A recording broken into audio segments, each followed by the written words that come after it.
IPL ಬಗೆಗಿನ interesting ಸುದ್ದಿಗಳನ್ನ quick ಆಗಿ ಹೇಳ್ತೇನೆ. ನಾನು ಶ್ವೇತಾ. ನೀವು ಸುದ್ದಿಯಾನದ ಸಬ್ಸ್ಕ್ರೈಬರ್ ಆಗೋದಕ್ಕೆ ಮರಿಬೇಡಿ. ಡೆಲ್ಲಿ ಕ್ಯಾಪಿಟಲ್ಸ್ ವಿರುದ್ಧ ಪಂಜಾಬ್ ಕಿಂಗ್ಸ್ ಕಾದಾಟ ಮುಂದುವರೆದಿದೆ. ಪಾಯಿಂಟ್ಸ್ ಟೇಬಲ್ ನಲ್ಲಿ ಪಂಜಾಬ್ ಮೊದಲ ಸ್ಥಾನದಲ್ಲಿ ಕಿಂಗ್ ಆಗಿ ಮೆರೀತಾ ಇದೆ. ಡಿಸಿ ವಿರುದ್ಧ ಪಂಜಾಬ್ ಸವಾಲ್ ಹಾಕಿದೆ.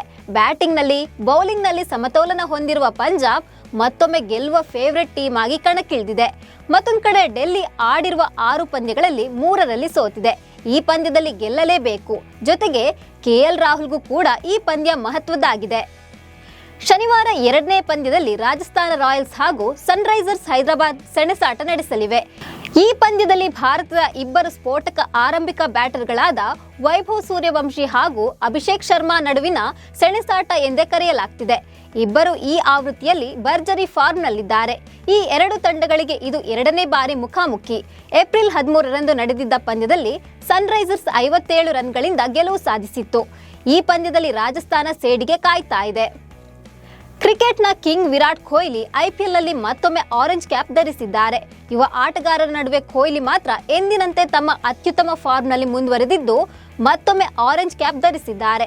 ಅಭಿಷೇಕ್ ಶರ್ಮಾ, ಶುಭ್ಮನ್ ಗಿಲ್ ಅವರಂತಹ ಯುವಕರನ್ನ ಹಿಂದಿಕ್ಕಿದ ಕ್ರಿಕೆಟ್ನ ರನ್ ಮಿಷಿನ್ ತನ್ನ ಬ್ಯಾಟ್ನಲ್ಲಿರುವ ತಾಕತ್ತನ್ನ ಮತ್ತೆ ಕ್ರಿಕೆಟ್ ಜಗತ್ತಿಗೆ ಸಾರಿ ಹೇಳ್ತಾ ಇದ್ದಾರೆ. ಆರೆಂಜ್ ಕ್ಯಾಪ್ ಜೊತೆಗೆ ಕಿಂಗ್ ಕೊಹ್ಲಿ ನಿನ್ನೆ GT ವಿರುದ್ಧದ ಪಂದ್ಯದಲ್ಲಿ ಮತ್ತೊಂದು ದಾಖಲೆ ಬರೆದಿದ್ದಾರೆ. IPLನಲ್ಲಿ ಕೊಹ್ಲಿ 800ನೇ ಬೌಂಡರಿ ಬಾರಿಸಿದ್ದು ಚೇಸಿಂಗ್ನಲ್ಲಿ 4000ಕ್ಕೂ ಹೆಚ್ಚು ರನ್ ಗಳಿಸಿರುವ ಸಾಧನೆ ಮಾಡಿದ್ದಾರೆ. IPL ಚೇಸಿಂಗ್ನಲ್ಲಿ 4000ಕ್ಕಿಂತ ಹೆಚ್ಚು ರನ್ ಬಾರಿಸಿರುವ ಏಕೈಕ ಭಾರತೀಯ ಆಟಗಾರ ಕೊಹ್ಲಿ ಆಗಿದ್ದು 2ನೇ ಸ್ಥಾನದಲ್ಲಿ ಹಿಟ್ ಮ್ಯಾನ್ ರೋಹಿತ್ ಶರ್ಮಾ ಇದ್ದಾರೆ. ಗುಜರಾತ್ ಟೈಟನ್ಸ್ ವಿರುದ್ಧ ಭರ್ಜರಿಯಾಗಿ RCB ಗೆದ್ರೂ ನಾಯಕ ರಜತ್ ಪಾಟಿದಾರ್ಗೆ ಮಾತ್ರ ಸಮಾಧಾನ ತಂದಿಲ್ಲ. ಇದಕ್ಕೆಲ್ಲ ಕಾರಣವಾಗಿದ್ದು ಕೊಹ್ಲಿ ಮತ್ತು ಪಡಿಕ್ಕಲ್ ಔಟ್ ಆಗ್ತಿದ್ದಂತೆ ಬ್ಯಾಕ್ ಟು ಬ್ಯಾಕ್ ವಿಕೆಟ್ ಬಿದ್ದದ್ದು. ನಾಯಕ ರಜತ್ ಪಾಟಿದಾರ್ ಹಾಗೂ ಜಿತೇಶ್ ಶರ್ಮಾ ಅಲ್ಪ ಮೊತ್ತಕ್ಕೆ ಔಟ್ ಆಗಿದ್ರಿಂದ ಒಮ್ಮಿಂದೊಮ್ಮೆಲೆ RCB ಮೇಲೆ ಒತ್ತಡದ ಪರಿಸ್ಥಿತಿ ನಿರ್ಮಾಣವಾಗಿತ್ತು. ತಾವು ಮಾಡಿರುವ ಮಿಸ್ಟೇಕ್ಗಳನ್ನು ಮುಂದಿನ ಪಂದ್ಯದಲ್ಲಿ ಸರಿಪಡಿಸಿಕೊಳ್ಳುವುದಾಗಿ ಪಾಟಿದಾರ್ RCB ಅಭಿಮಾನಿಗಳಿಗೆ ಭರವಸೆ ಕೊಟ್ಟಿದ್ದಾರೆ. ಬೆಂಗಳೂರಿನ ಚಿನ್ನಸ್ವಾಮಿ ಸ್ಟೇಡಿಯಂನಲ್ಲಿ GT ವಿರುದ್ಧ ಕೊನೆಯ ಪಂದ್ಯವನ್ನಾಡಿದ RCB ಇದೀಗ 2ನೇ ತವರು ಮೈದಾನದಲ್ಲಿ ಕಣಕ್ಕಿಳಿಯಲು ಸಜ್ಜಾಗಿದೆ. RCB 2 ಪಂದ್ಯಗಳನ್ನು ಛತ್ತೀಸ್ಗಢದ ರಾಯ್ಪುರ್ನಲ್ಲಿರುವ ಶಹೀದ್ ವೀರ್ ನಾರಾಯಣ ಸಿಂಗ್ ಸ್ಟೇಡಿಯಂನಲ್ಲಿ ಆಡಲಿದೆ. ಮೊದಲು ಚಿನ್ನಸ್ವಾಮಿಯಲ್ಲಿ ಪಂದ್ಯ ಆಯೋಜಿಸಲು ಅನುಮತಿ ಸಿಕ್ಕಿರಲಿಲ್ಲ.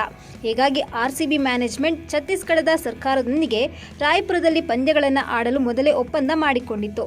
ಅದರಂತೆ RCB ತನ್ನ 2 ತವರು ಪಂದ್ಯಗಳನ್ನು ರಾಯ್ಪುರ್ನಲ್ಲಿ ಆಡಲಿದೆ.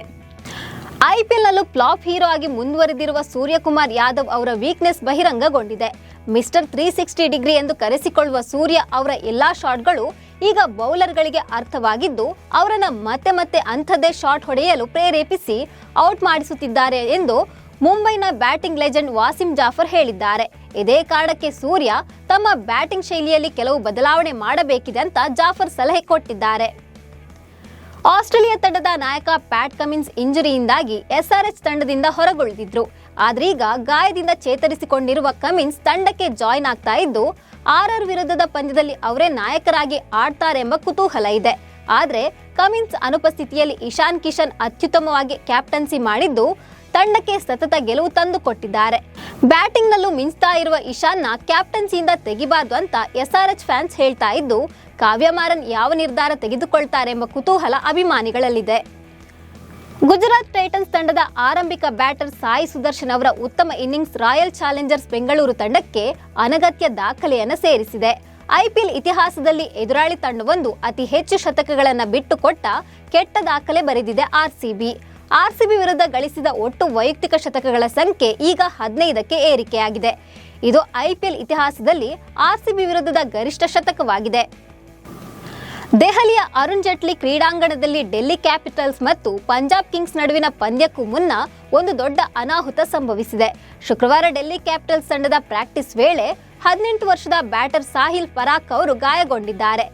ನೆಟ್ಸ್ನಲ್ಲಿ ಬ್ಯಾಟಿಂಗ್ ಮಾಡುವಾಗ ಮುಖಕ್ಕೆ ಬೌನ್ಸರ್ ಬಡಿದು ಸಾಹಿಲ್ ಗಂಭೀರ ಗಾಯಗೊಂಡಿದ್ದಾರೆ. ತಕ್ಷಣವೇ ಫರಾಕ್ ಅವರನ್ನ ಸ್ಟ್ರೆಚರ್ ಮೂಲಕ ಆಂಬ್ಯುಲೆನ್ಸ್ನಲ್ಲೇ ಆಸ್ಪತ್ರೆಗೆ ಸೇರಿಸಲಾಗಿದೆ. ಇವಿಷ್ಟು IPL ಸುದ್ದಿಗಳು. ನಮಸ್ಕಾರ.